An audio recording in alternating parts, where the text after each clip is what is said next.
வழக்கமாக ஏதாவது ஒரு கண்டனம் தெரிவிக்கிற போஸ்டரோ இல்லை எந்த போஸ்டர் போட்டால் கூட சட்டத்தின்படி என்ன எதிர்பார்க்கப்படுகிறது, அதை அச்சிட்ட பிரிண்டர் யார், அவங்களோட ஃபோன் நம்பர் என்ன அப்படிங்கிறது கட்டாயம் எல்லாரும் தெரிவிக்கணும். அது நான் அடித்தாலும் சரி, எங்கள் கட்சி நிர்வாகிகள் யார் அடித்தாலும் இதுதான், எந்த அமைப்புகள் அடித்தாலும் அதுதான். ஆனால் முற்போக்கு அமைப்புகள் அப்படிங்கிற பேரில் ஒரு போஸ்டர், அது தவறுதலான பொய் பிரச்சாரம், இரண்டு பிரிவுக்கிடையே வன்முறையை தூண்டுகின்ற விதத்திலே, பிரிவினைவாதத்தை தூண்டுகின்ற விதத்தில் ஒரு போஸ்டர். பீகார் மக்களோட தேர்தல் பிரச்சாரத்தின் போது தமிழகத்து மக்களை இழிவுபடுத்துறதுக்காக கருப்பு கொடியாம்.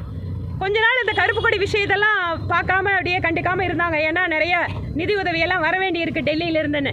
இப்போ தேர்தல் வந்துடுச்சு, திமுக எப்படியாவது மக்களோட கோபத்தை திசை திருப்பணும்னா அந்த கருப்பு கொடி கருப்பு பலூன் எல்லாம் திருப்பி ஆரம்பிக்க முடியுமான்னு, அந்த என்ன சொல்லுவாங்களே பழமொழி, குரங்கு வந்து நான் குட்டி வச்சு சூடு பார்க்குற விதமாக இப்போ இந்த முற்போக்கு அமைப்புகள் அப்படிங்கிறத எங்களுக்கு சந்தேகமாக இருக்குது.